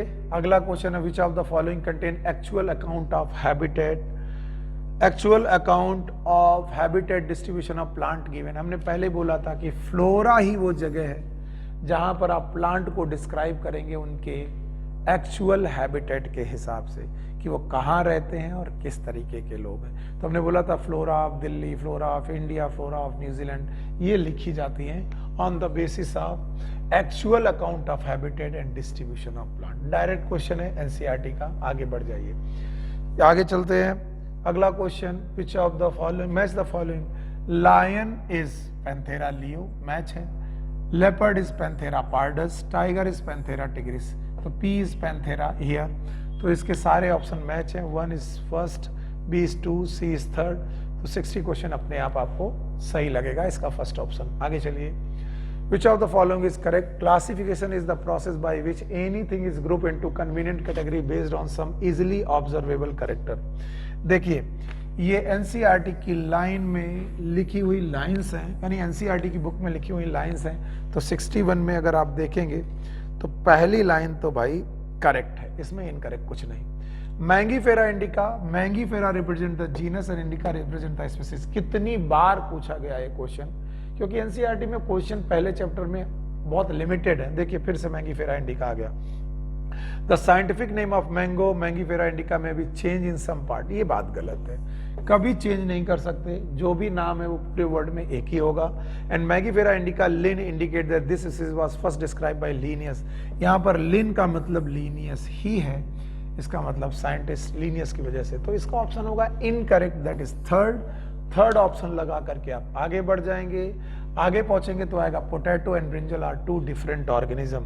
पोटैटो और ब्रिंजल जो 2 डिफरेंट ऑर्गेनिज्म हैं, इनकी फैमिली सेम है। याद रखना, इनके जीनस भी सेम हो सकते हैं, क्योंकि सोलेनम ट्यूबरोसम। तो याद रखना, इस हिसाब से 62, आई थिंक इट इज 62, और 62 का answer both belong to same genus. ये दोनों सेम जीनस को बिलोंग करते हैं, सेम स्पीसीज को बिलोंग नहीं करते, क्योंकि सोलेनम मेलेंजियना, ये मेलेंजियना स्टूल तो अलग अलग स्पीसीज हो गई। Both belong to different genus, नहीं सेम जीनस को है। Both belong to same varieties, varieties भी अलग है। तो इसका आंसर फर्स्ट हो जाएगा। आप आगे बढ़ जाएंगे। Read the following statement and select the incorrect one. इनमें से गलत क्या है ये ढूंढना है। 63 क्वेश्चन में क्या गलत है वो ढूंढना है। Mountain boulders and sand mounts grow if we take increase in body mass as criteria of growth. ये भी एनसीईआरटी की लाइन है। बोलते हैं ग्रोथ के दो कैरेक्टरिस्टिक है, या तो आपका नंबर ऑफ सेल बढ़ जाए या तो आपका बॉडी का मास बढ़ जाए। और बॉडी का मास अगर बढ़ेगा तो आपके पास ग्रोथ मानी जाएगी। इस हिसाब से तो माउंटेन भी ग्रो कर रहा है क्योंकि उनमें बेटा आइस डिपॉजिट होती है, तो बोले माउंटेन को ग्रो माना जाएगा। बिल्कुल माना जाएगा, क्योंकि अगर हमने क्राइटेरिया माना बॉडी मास को तो माउंटेन भी ग्रो करते हैं। तो ये बात तो सही है। Many organism like mules, sterile worker bee and infertile human couple do not reproduce at all. बिल्कुल सही है, ये बच्चे पैदा नहीं कर सकते, अपने बच्चे नहीं पैदा कर सकते। ठीक है, तो ये भी सही है। Living organism are self replicating, evolving, self-regulating, interacting system, but incapable of respond external stimuli। क्या गलत ऑप्शन है? They are capable, incapable नहीं। हर बंदा ह्यूमन ऑर्गेनिज्म एक्सटर्नल स्टिमुलाई को रेस्पॉन्ड कर सकता है, रेस्पॉन्सिवनेस होती है। तो ये तो गलत है, यानी हमें गलत ही ढूंढना था, तो थर्ड ऑप्शन हो जाएगा जो कि हमारे हिसाब से गलत है।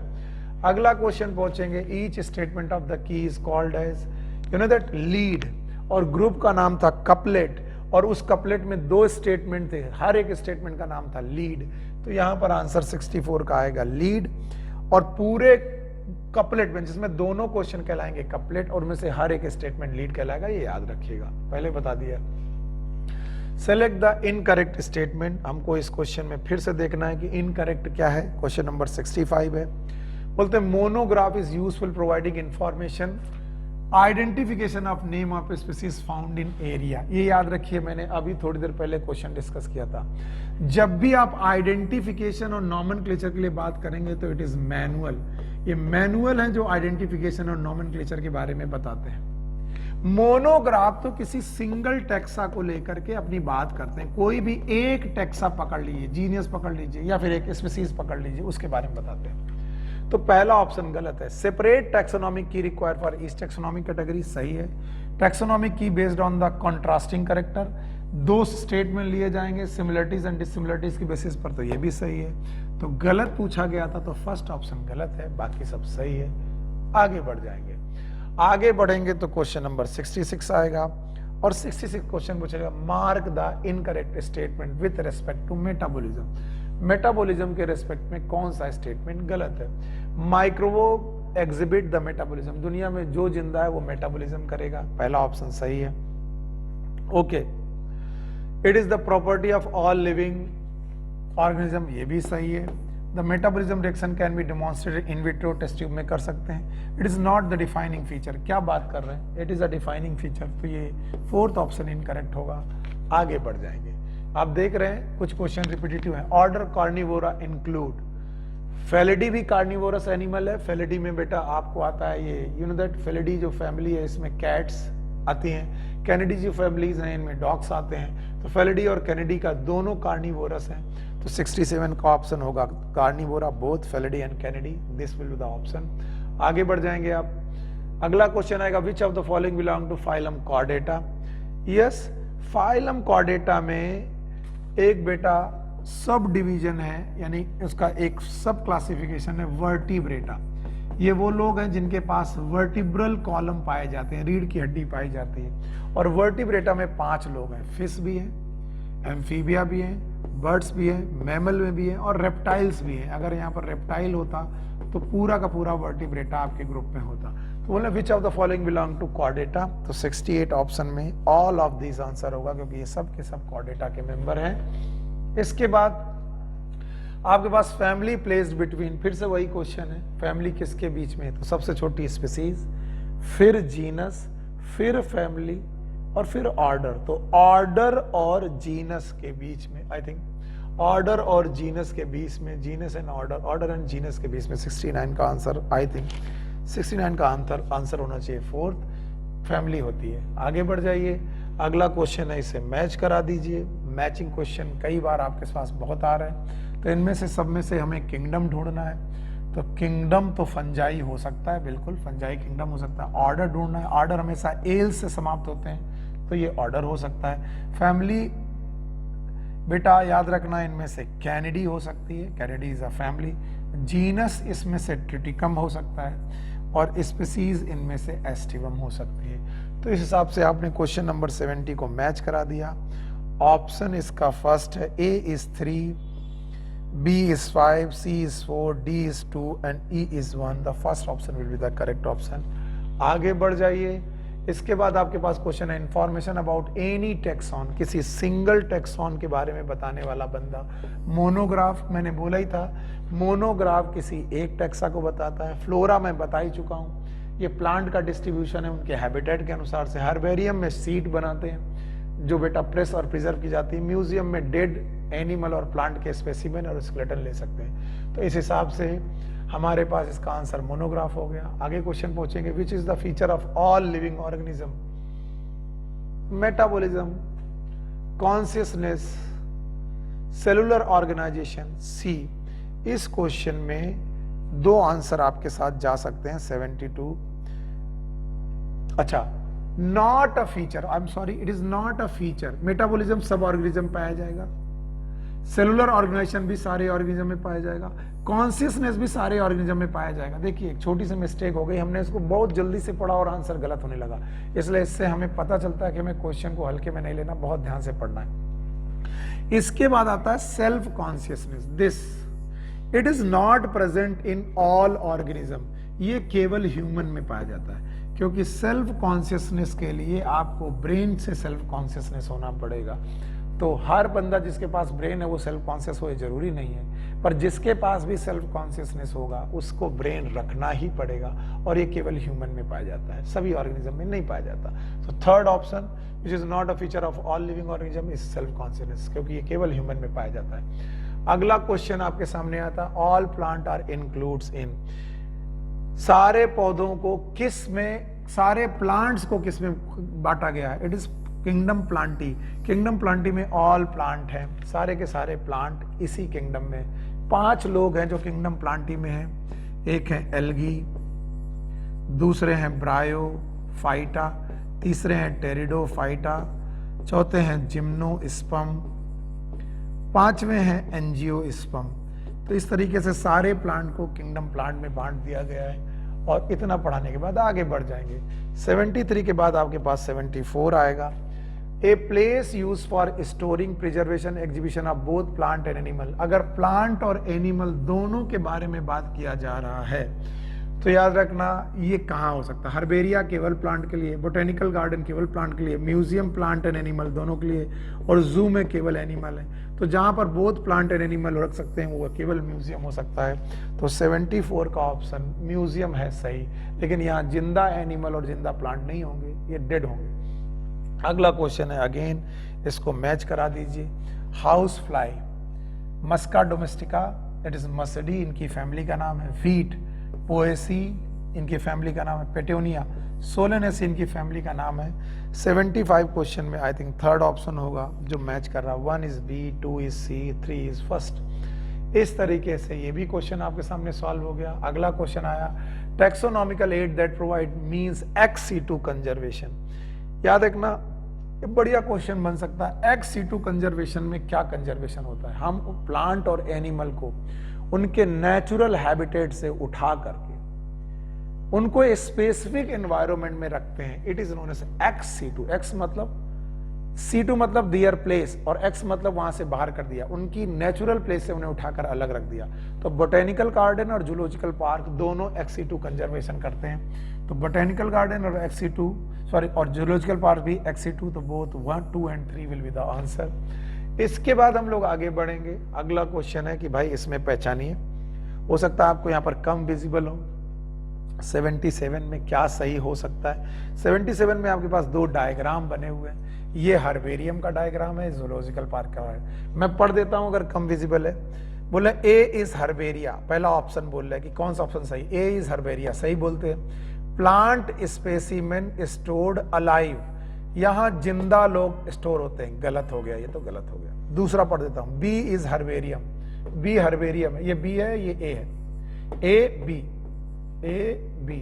तो याद रखना बी इज हर्बेरियम, एक गलत है तो जूलॉजिकल पार्क हो गया।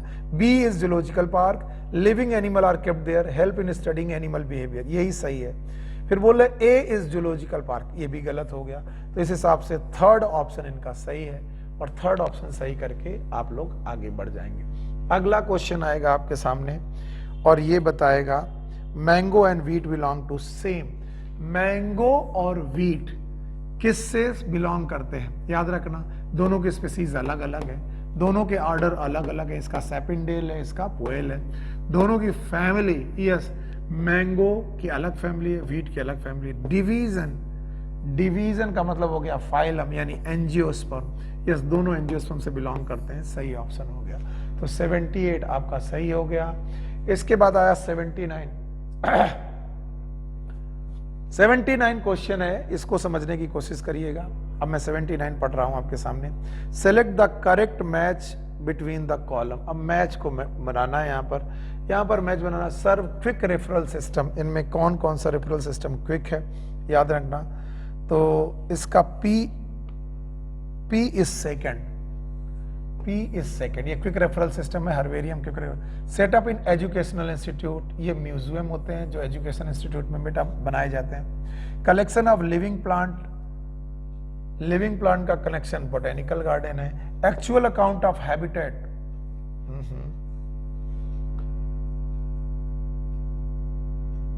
Okay, actual account of habitat distribution of plant given in area. So S is 1, no, इसमें से ये फर्स्ट एक्चुअल अकाउंट तो इसका जाएगा दिस वन फर्स्ट फ्लोरा। तो यहाँ स्टेटमेंट है 4, 1, 2, 3, 4, 5, यहाँ पर भी तो 5 है, ओके, तो शायद कोई एक छूट रहा हम लोगों से। Serve as quick referral system, ये तो हर्बेरियम हो गया। सेटअप इन एजुकेशन इंस्टीट्यूट, ये तो म्यूजियम हो गया। कलेक्शन ऑफ लिविंग प्लांट, ये बोटेनिकल गार्डन हो गया, okay. Actual account of habitat, तो 4 ही स्टेटमेंट है। एक्चुअल अकाउंट ऑफ हैबिटेट में फ्लोरा डिस्ट्रीब्यूट होते हैं, तो यहाँ पर मैनुअल को लेकर के कोई ऑप्शन नहीं है, तो हिसाब से 79 will be the third option, ये होगा PQRS, इनमें थर्ड ऑप्शन होगा जो इस तरीके से मैच कर जाएगा। अगला क्वेश्चन है जो है 80th क्वेश्चन। अगेन यहाँ पर आपको मैचिंग करानी है और मैचिंग करा करके देखिए कि क्या क्या मैच कर सकता है। मैन, ओके, अब आपको मैचिंग करानी है। देखिए Mangifera is a genus fungi. चलते अभी एक और देखते हैं। इसके बाद इन्होंने बोला tigris is a species, okay. Amoeba देखते हैं, एक क्वेश्चन नंबर 80, ओके। तो A इज 4 सही है, B इज 5 फंजाई फ्रेगमेंटेशन से रिप्रोड्यूस करते हैं, ओके। C इज 2 ईस्ट में एसेक्सुअल स्पोर्स पाए जा सकते हैं, बडिंग की जा सकती है, ठीक है। एंड अमीबा इन्होंने देखा amoeba that is you know that E is 1 का मतलब है प्रोटिस्टा, यस बिल्कुल सही है, अमीबा प्रोटिस्टा का मेंबर है। तो इस हिसाब से इनका आंसर जो सही है दैट इज 2, ओके। सो मेरे पास यहाँ पर एक करेक्ट आंसर सीट है जिसके हिसाब से मैंगीफेरा एक जीनस है, फंजाई फ्रेगमेंटेशन से रिप्रोडक्शन करते हैं, ईस्ट एसेक्सुअल स्पोर बना सकते हैं, रेयर केसेस हैं, टिग्रिस एक स्पीसीज है और अमीबा प्रोटिस्टा को बिलोंग करता है, ये बात एकदम सही है, ओके। इसके बाद क्वेश्चन नंबर 81 आता है, इसको देखिए आप लोग। 81 Felis and Homo belong to similar class. क्यों? क्योंकि फेलिस पे बेटा कैट्स आती हैं, होमो में बेटा मैन आते हैं, होमो सैपियंस, और दोनों ही बेटा मैमल है, दोनों के दोनों मैमल है, और दोनों अगर मैमल है तो दोनों का क्लास सेम है, दोनों का जीनस डिफरेंट है, फैमिली डिफरेंट है, ऑर्डर डिफरेंट है, तो दोनों का क्लास सेम है, दोनों सेम क्लास यानी मैमेलिया से बिलोंग करते हैं। इस तरीके से ये भी ऑप्शन सही हो गया 81 के बाद 82 ऑप्शन आता है, 82 क्वेश्चन आता है। Family Felidae and Canidae belong to, yes पहली बात तो फेलिडी और कैनिडी वही से इनका क्लास मैमेलिया है, सही है। फाइलम कॉर्डेटा है, ऑर्डर प्राइमेटा नहीं है क्योंकि मेंस्ट्रुअल साइकिल वाले में ही बेटा प्राइमेटा होता है, तो फेलिडी और कैनिडी दोनों में बेटा ऑर्डर प्राइमेटा नहीं हो सकता।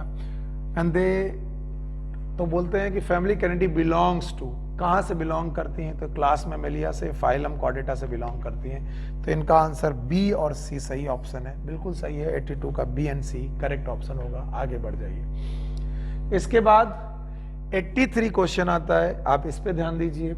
और 83 क्वेश्चन कहता है कि incorrect sequence of taxa in taxonomy hierarchy, ये देखना है क्या इनकरेक्ट है। एरो कुछ इस तरीके से लगे हुए हैं ताकि आपको समझ में आ जाए कि क्या बताने की कोशिश कर रहे हैं। ओके, इनकरेक्ट क्या है, ध्यान सुनना पड़ेगा। किंगडम से छोटी फैमिली, फैमिली से छोटा ऑर्डर, ऐसा नहीं है। ऑर्डर से छोटी होती है फैमिली, तो पहला ऑप्शन इनकरेक्ट है, पहला ही ऑप्शन इनकरेक्ट है, तो आप लोग इसे इनकरेक्ट मान लीजिए और आगे बढ़ जाइए। 83 सही हो गया और आगे बढ़िए। फिर से आपके पास ओके 84 क्वेश्चन पहुंचा और इसे देखिए 84 में फिर से मैचिंग है। बाइनोमियल नॉमेनक्लेचर कोरस लिनियस ने दिया था।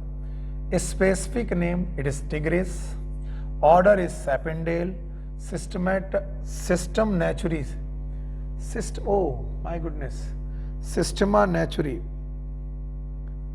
इसका answer A is first, B is 3 और C is 2। C is 2, A is first, B is 3, C is 2 and D is 1. D is 1 again, अच्छा D is 1 again इन्होंने दिया है, इसका मतलब डार्विन को वो कट कर रहे हैं, यानी इसमें से जो डार्विन है ये आप एक सूडो ऑप्शन बनाया गया ताकि आप थोड़ा कंफ्यूज हो। तो आपको A में भी 1 रखना है। ओके, ऑप्शन नंबर सेकंड आप देखिए। ओके 84, A में भी 1 रखना है और डी में भी 1 रखना है। क्यों? क्योंकि बाइनोमियल नॉमेनक्लेचर भी कोरोलस लिनियस ने दिया और सिस्टमा नेचुरी भी कोरोलस लिनियस ने रखा है। स्पेसिफिक नेम यहाँ पर टिग्रिस है क्योंकि स्पीसीज है और ऑर्डर यहाँ सैपेंडेल है और डार्विन को यहाँ पर आपको कंफ्यूज करने के लिए रखा है। इस तरीके के ऑप्शन एक्चुअली बनते नहीं है, लेकिन फिर भी आपका प्रिसाइज नॉलेज चेक करने के लिए लिखा गया है। तो अगर ये क्वेश्चन आपको गलत लगे तो प्लीज इसे गलत मत देखिएगा, ऐसे क्वेश्चन को ऑप्शन के हिसाब से देखते। तो go for the option and then try to solve them. Okay, thank you very much. And now 85, question number 85 देखिए। इन्होंने बोला father of taxonomy is credit for all of the following contribution except. पहले बात तो father of taxonomy कौन है? He is a कोरोलस Linnaeus, इन्हीं का नाम है कोरोलस लीनियस जो है फादर ऑफ टैक्सोनॉमी। और इनके बारे में बोलते हैं क्या सही है, क्या क्या बात इन्होंने काम किया, क्या क्या सही है। तो question number 85, first use term systematics establish binomial nomenclature, ये भी सही है लेकिन इसमें ऑल तो कुछ है नहीं। तो यहाँ पर स्पीसी, सिस्टमा नेचुरी और इस तरीके से कुछ है नहीं। तो हमें एक ऐसा ऑप्शन ढूंढना है जो सबके लिए सही हो। Classified all organism into 2 kingdom mainly on the basis of nutrition. याद रखना 2 किंगडम में बांटा गया था। इन्होंने लीनियस ने 2 किंगडम सिस्टम दिया था, एक प्लांटी और एक एनिमलिया। वैसे ऊपर वाले भी कुछ स्टेटमेंट सही हैं, जैसे एस्टेब्लिश बाइनोमियल नॉमेनक्लेचर। एक्सेप्ट यहां पर आपको देखना है। तो एक्सेप्ट में क्या करना चाह रहा है कि भाई first use the term systematics, this is by the Systema Naturae, बिल्कुल सही है। मुझे थोड़ा सा गलत लगा, तो सिस्टमा नेचुरी नाम के बुक्स में सिस्टमैटिक शब्द यूज किया था। बाइनोमियल नॉमेनक्लेचर भी इन्होंने दिया था, ये भी सही है। अब इन्होंने कहा classify organism into 2 kingdom mainly on the basis of nutrition. No doubt इन्होंने प्लांट और एनिमल, 2 प्लांट चीजें क्लासिफाई की थी, प्लांट और एनिमल। लेकिन प्लांट और एनिमल का क्लासिफिकेशन करते वक्त इन्होंने न्यूट्रिशन की बजाय सेल वॉल को कंसीडर किया था और बोला गया था जिनके पास सेल वॉल प्रेजेंट है वो प्लांट है, जिनके पास सेल वॉल एब्सेंट है वो है एनिमल। तो आप बोल सकते हैं कि ये थर्ड ऑप्शन पूरी तरीके से करेक्ट नहीं है। तो मैं इसीलिए ढूंढ रहा था कि इनमें से कौन सबसे सही ऑप्शन हमारे लिए बन सकता है। The nomenclature was used in Species Plantarum, ये भी सही है। इन्होंने सिस्टमा नेचुरी और स्पीसीज प्लैंटेनरम दोनों बुक लिखी थी। तो अब आपको इनकरेक्ट ढूंढना है, तो थर्ड ऑप्शन इज इनकरेक्ट। आगे चलो, एक्सेप्ट का मतलब होता है इनकरेक्ट, सारी चीजें सही हैं लेकिन एक गलत है, वो कौन सी है वो पता करना है। अगला क्वेश्चन है बेटा, ध्यान से देखिए। Classification is not a single step, सही बात है। अ सिंगल स्टेप ये गलत है, हायरार्की ऑफ स्टेप सही है। So A and C option will be the third. 86 का आंसर बेटा थर्ड होगा, इसे सही करेंगे। ओके तो ओके आप अगला क्वेश्चन सॉल्व करने के पहले हेलो इसे क्वेश्चन नंबर 87 की तरफ जाएंगे और फिर से आप 87 में एक मैचिंग कराएंगे। मैचिंग कराते वक्त आप क्या करेंगे ध्यान से देखेंगे। प्लेनेरिया ट्रू रीजनरेशन करेगा, फंजाई में फ्रेगमेंटेशन होगा, अमीबा में बाइनरी फिजन होगा, हाइड्रा में बडिंग होगी। इस तरीके से मैच करते हुए 87 जो क्वेश्चन है आपका इसमें थर्ड ऑप्शन सही हो जाएगा। Okay hello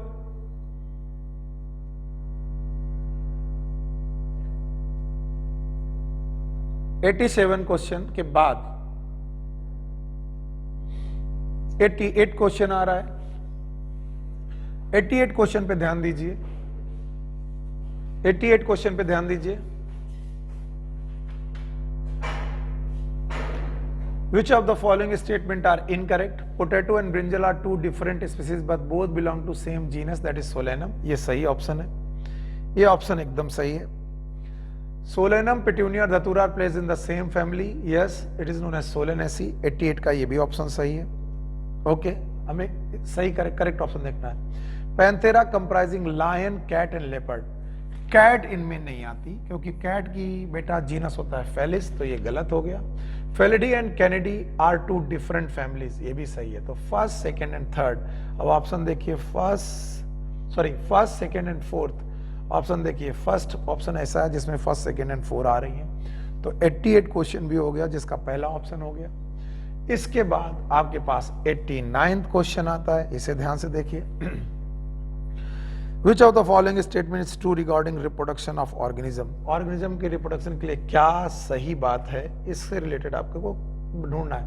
growth and reproduction are mutually exclusive event in higher plant and animal. बिल्कुल सही है। ग्रोथ और रिप्रोडक्शन अलग अलग बात है हायर प्लांट और एनिमल के लिए। यूनिसेलुलर ऑर्गेनिज्म के लिए ग्रोथ और रिप्रोडक्शन म्यूचुअली एक्सक्लूसिव प्रोसेस नहीं है, पहले ही क्वेश्चन ये बता चुके हैं। Growth and reproduction is synonymous in multicellular organism. गलत, ये सिनोनिमस है यूनिसेलुलर ऑर्गेनिज्म में, याद रखना। Okay, growth and reproduction are not very clear term for single cell organism, ये भी सही बात है। ग्रोथ और रिप्रोडक्शन बहुत क्लियर नहीं है सिंगल सेल ऑर्गेनिज्म के लिए, यानी हम बहुत क्लियरली नहीं बोल सकते कि इनमें कौन ग्रोथ है और कौन रिप्रोडक्शन है, क्योंकि दोनों सिनोनिमस है। तो ग्रोथ और रिप्रोडक्शन दोनों सिनोनिमस है सिंगल सेल ऑर्गेनिज्म के लिए। और ये लाइन भी बेटा एनसीईआरटी से एज इट इज उठाई गई है। आप एनसीईआरटी पढ़िएगा, ये कोई टीचर के बनाए हुए क्वेश्चन नहीं है, एनसीईआरटी को उठाए गए क्वेश्चन से, लाइन से क्वेश्चन है। तो याद रखना ये भी सही है, ये भी सही है। तो इसका आंसर जाएगा 2 ऑफ द अबव। 2 ऊपर वाले ऑप्शन सही हैं, ये कर दीजिए, आगे बढ़िए। और ये हमारा लास्ट क्वेश्चन है और इसे मैच कराइए। मैच कराते वक्त आप देखेंगे 1 is 1 फेलिडी पैंथेरा की फैमिली है, कैनिडी ओके 1। इसके अलावा फेलिडी फेलिस की भी फैमिली है और कैनिडी बेटा कैनिस की फैमिली है। तो 1 के साथ A एंड 2 जाएगा, A के साथ 1 एंड 2 जाएगा और B के साथ 3 जाएगा।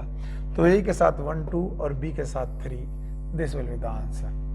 So okay, I enjoyed this session very much, क्योंकि ये 90 क्वेश्चन आपके एक चैप्टर से लिए गए और उन्हें बहुत अच्छी तरीके से डिफाइन किया गया। डिफाइन करने के बाद आपको एक एक चीजें बताई गई। और अब मैं आपसे बोलता हूं कि आप इस पूरे के पूरे सेशन को बहुत अच्छी से एंजॉय करिए और रिवीजन करिए। ये रिवीजन क्लासेस आपके लिए बहुत इंपॉर्टेंट है और हम ऐसा कर रहे हैं कि एक दिन रिवीजन कर रहे हैं किसी भी टॉपिक का और दूसरे दिन उसका पेपर कर रहे हैं। ये आपके सामने पेपर था, ये आपके रिवीजन से उस पूरे के पूरे चैप्टर को बहुत अच्छी तरीके से समझने में आपको मदद देगा। तो I wish you all the best, all of you, take care, good luck, पढ़ते रहिए और पेपर देते रहिए। Thank you very much, bye bye.